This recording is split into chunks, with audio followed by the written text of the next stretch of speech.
Olá pessoal, a paz do Senhor Jesus.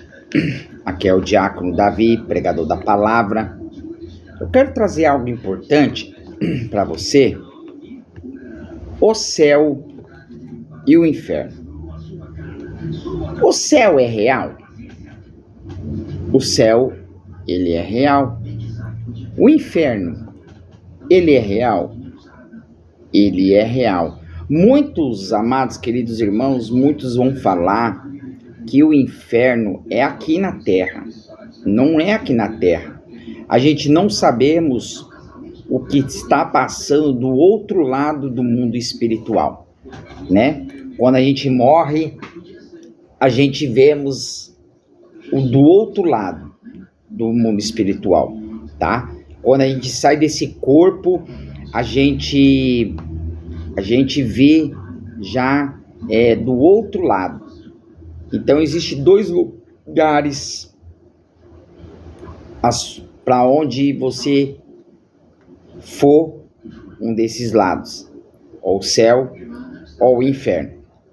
O famoso Hades, aonde irá, porque o inferno, a palavra de Deus diz que o inferno foi feito para os demônios e os seus anjos, para o diabo e os seus anjos.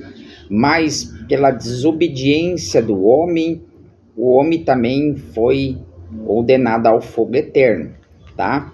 Eu quero dizer algo aqui. O que é o juízo prévio? Aquele que crê não é julgado, e o que crê já está julgado, e o que não crê já está julgado, porque não crê no unigênito Filho de Deus. Lá em João capítulo 3, versículo 18, quem me rejeitar e não receber as minhas palavras, tem que o julgar a própria palavra que tenho proferido. Essa é o julgará no último dia, tá? João 12, 48.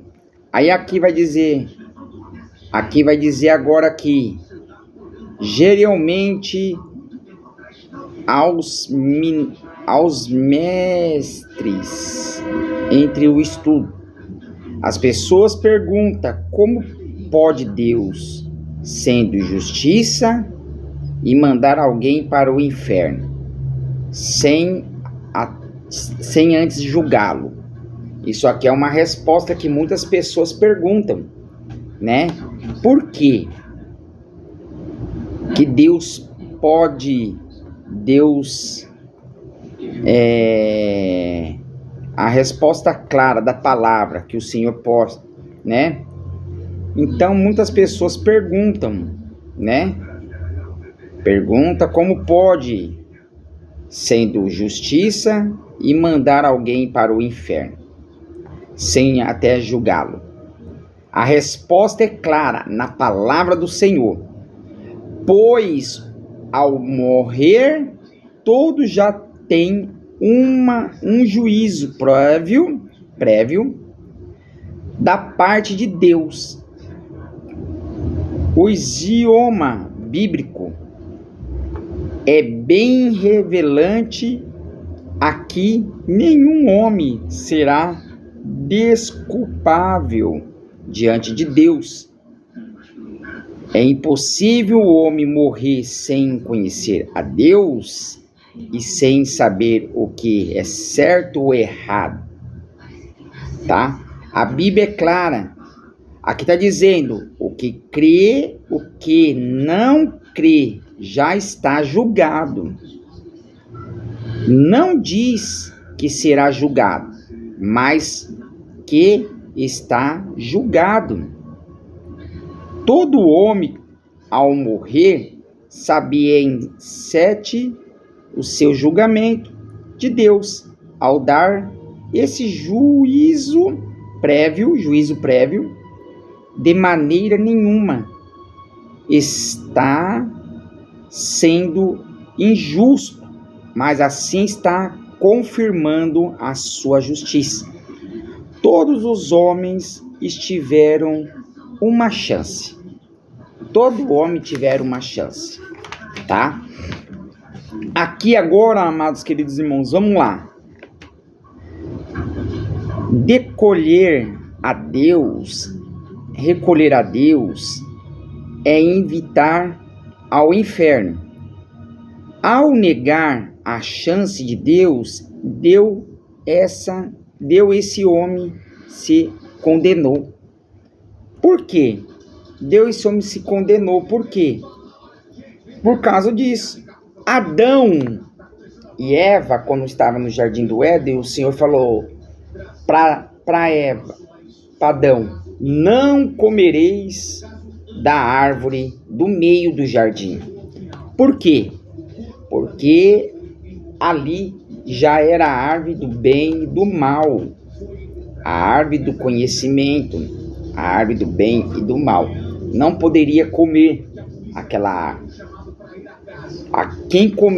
O Senhor já disse: quem comesse daquela árvore morrerás. Mas o que o Senhor disse? Morrerás o quê? Morrerás espiritualmente. Irá ter descendência, terá dor de parto. Por isso que hoje, amados queridos irmãos, a mulher sente dor, a mulher tem os problemas, né? Tem ali os seus dias difíceis. O homem às vezes sente dor de cabeça, o homem às vezes qualquer coisinha que dá uma dor, tudo é consequência do que foi do passado de Adão e Eva. Então tudo isso é o pecado, né? É o pecado. Devemos orar. Agora vem a parte principal, amado. Olha só. Preste muita atenção no que eu vou dizer para você. Devemos orar para os mortos? Vamos ver se podemos orar pelos mortos? O fato de que a alma do crente vai imediatamente para a presença de Deus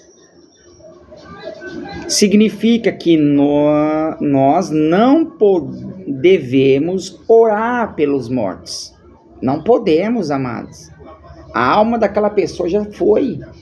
A gente tem que interceder pela família, pedir para Deus dar conforto, pedir para Deus abençoar a família. Mas o morto ali já foi, ali só tá a matéria, a alma dela já foi, o espírito já foi. A alma dela já saiu dali da matéria, já tá passando para o mundo espiritual. Então, não podemos orar para os mortos. Tome muito cuidado, pessoal, tá? Não podemos orar para morto, tá? Não podemos orar, tá bom? Não podemos orar pelos mortos. Embora a oração pelos mortos seja ensinada no livro apócrifo de Macabeus, né? Que é Macabeus, presta atenção. Macabeus 12, 42 e 45. É um lugar algum das escrituras. Isso é ensinado. Além disso, não há indicação algum de que esse tenha sido a prática dos cristãos. No tempo do Novo Testamento, nem deveria ter existido, uma vez que os crentes morrem, entram na presença de Deus e ficam no estado de alegria perfeita, e com ele a recompensa celestial no final será baseada em atos praticados nesta vida, como a escritura, respectivamente, estética, que está lá em 1 Coríntios, capítulo 3, versículo 12 ao 15, e 2 Coríntios, capítulo 5, versículo 10 e etc. Ademais, almas dos crentes que morrem vai para um lugar de punição e de eterna separação da presença de Deus. Presta atenção, ó. Demais almas dos descrentes, tá? Do descrente que não é crente, tá? Do descrente que morre vai para um lugar de punição eterno, separado da presença de Deus. Não seria bom orar por ela também? Visto que o destino final dela é estabelecido por seu pecado e por suas rebeliões contra Deus nesta vida. Em outro 2, uso do Novo Testamento, a palavra paraíso significa céu. Em 2 Coríntios, capítulo 12, capítulo 4, e um lugar ao que Paulo foi arrebatado em sua revelação do céu, e em Apocalipse, capítulo 2, versículo 7, é um lugar onde encontramos a árvore da vida. Ora, pelos mortos. Portanto, é simplesmente orar por algo que Deus nos deixa, que já foi decidido. Além disso, ensina que devemos orar pelo morto ou incentivar outros a fazer isso. Seria encorajar a falsa esperança de que o destino da pessoa pode ser mudado após a morte. Ele é algo que a Escritura não nos orienta a fazer em lugar algum, tá? Não podemos fazer em lugar algum. Eu vou lá no cemitério, eu vou orar pela minha parente que já morreu faz 10 dias. Não faça isso. Não faça isso. Ora pela família, ora pelos parentes, ora para Deus confortar, que às vezes tem gente que às vezes conforta. O que você pôde fazer em vida por essa pessoa, você já fez. Quando eu perdi a minha mãe morreu muito nova, minha mãe morreu com 63 anos, quase 63, 64 anos. Minha mãe morreu muito nova. Minha mãe é nova. Minha mãe morreu muito nova, tá? Minha mãe morreu aí com uma parada cardíaca, morreu na minha frente. Para mim foi um choque no começo? Foi. Como filho? Foi. O que eu pude fazer em vida por ela, eu fiz, né? Antes dela morrer, ela pediu que eu orasse por ela. Eu orei por ela. Orei porque a palavra do Senhor disse que aquele que for batizado em meu nome será salvo, e aquele que não for será condenado. Então, o que eu pude fazer por ela em vida, eu fiz, né? Ela largou o espiritismo, foi para a igreja, se batizou, se entregou, mas chegou um momento que ela não aguentou mais. Ela não estava conseguindo mais ir para a igreja, ficou fraca, né? Ficou fraca. Então, o que acontece? Vai acontecer com todos nós. Nós estamos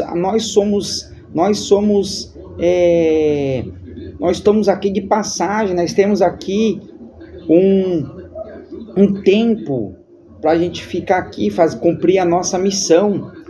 Então aqui vai dizer aqui, ó, agora vem uma parte aí, não tem nada contra, tá? É uma parte, mas eu tô pregando a palavra, tô falando da palavra de Deus, tá, pessoal? Muita gente vai entender aqui, muitas vezes tem muita gente que vai me criticar, mas eu quero dizer para você que esta palavra aqui, ela não existe, tá? Muita gente coloca esta palavra em um lugar de descanso, tá? Preste atenção no que eu vou dizer aqui para você. Muita gente vai entrar nas minhas redes sociais, falar.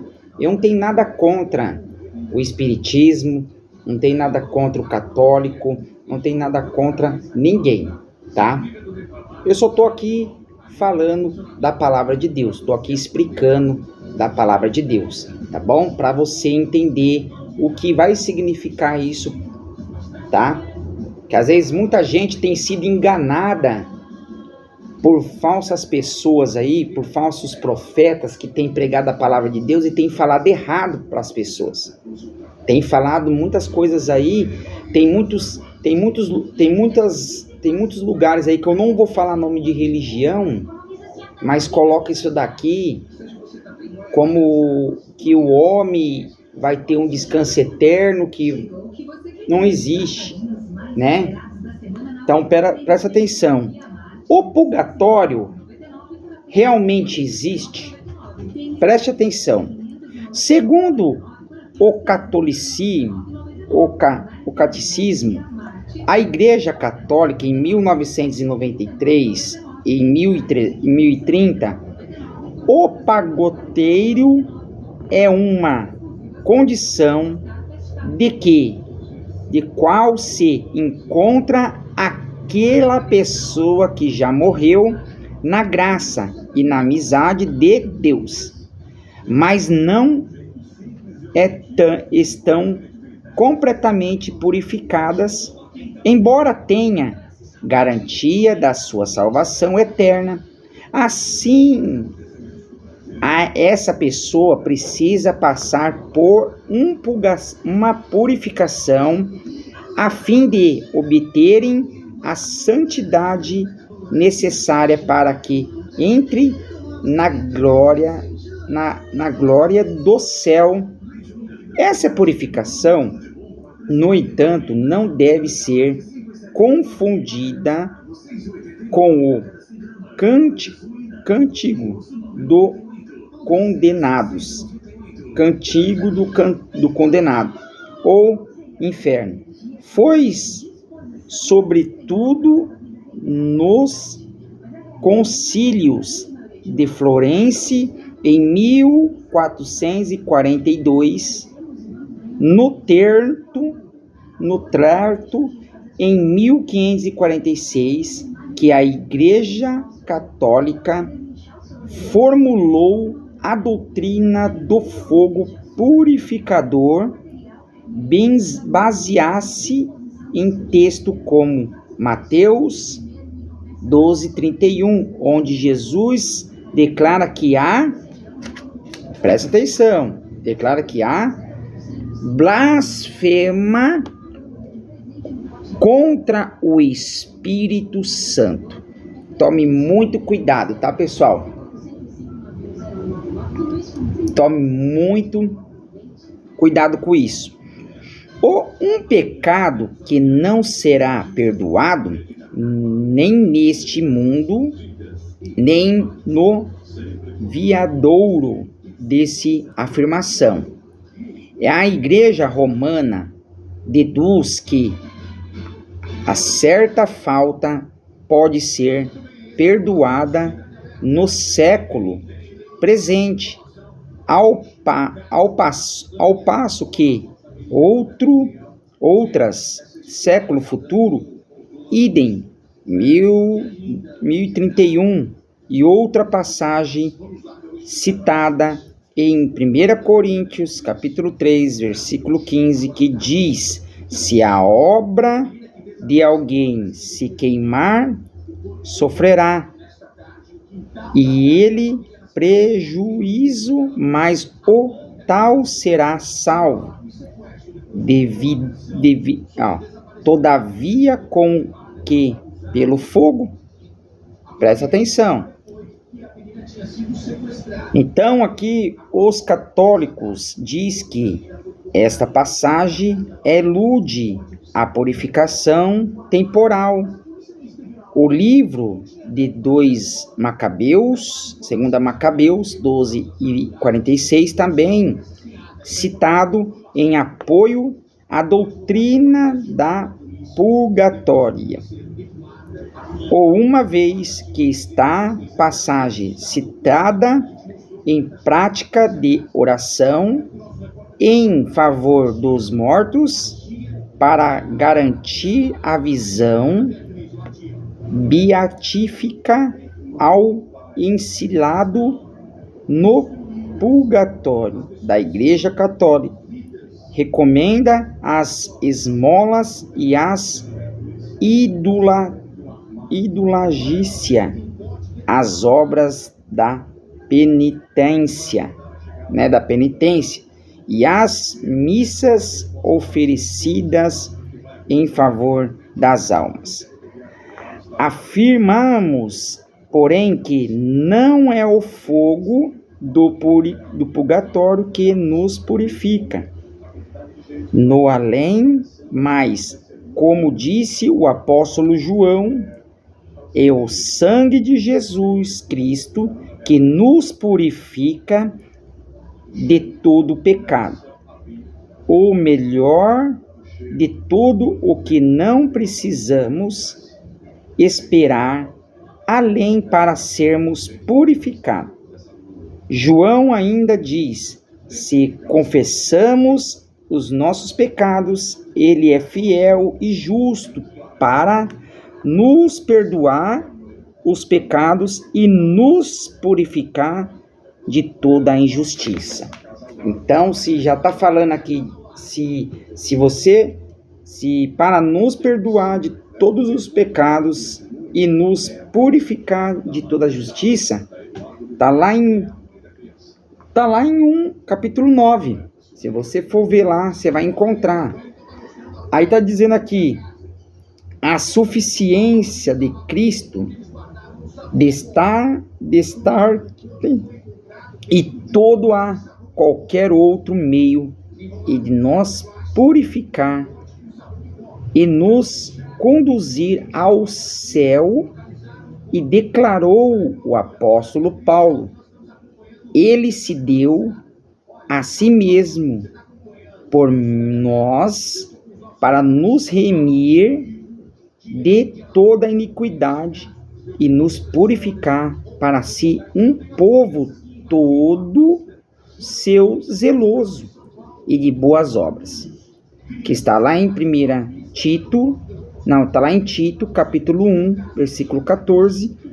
E aos Efésios, que Paulo ele vai dizer assim, Paulo diz que por meio de Cristo temos a redenção pelo seu sangue e a remissão dos nossos deleitos, segundo as riquezas de suas graças.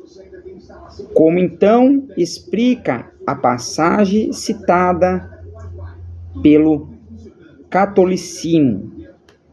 Em Mateus 12:31, Jesus explicitamente enfatiza a gravidade do pecado. Encontra o Espírito Santo e diz que o perdão é impossível e não é importado o tempo e o espaço e o assunto de 1 Coríntios, capítulo 3, versículo 15, gira em torno dos cristãos que hão de comparecer ao tribunal de Cristo. Aí vai dizer aqui, bema, é a palavra grega que significa pódio e não para sermos julgados, mas sim para galardoados neste tribunal. As pessoas receberão a sua recompensa de acordo com as suas obras que realizam. Quando o texto de 2 Macabeus nos evangélicos não é aceitarmos como criatura inspirada por Deus, não servindo, portanto, como prova escrituricítica. Ela serve apenas para revelar o costume pagão de algum judeu e não deve individualmente ser tomado como nome para o povo de Deus. Olha só. Aí agora vem a parte mais importante. As testemunhas de Jeová afirmam que o lago de fogo não é real.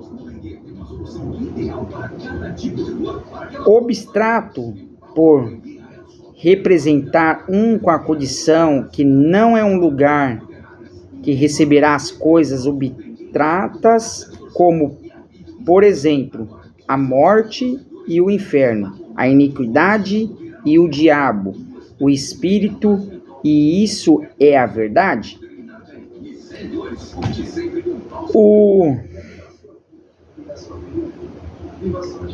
Eu vou dizer para você, vejamos o que afirma as testemunhas de Jeová.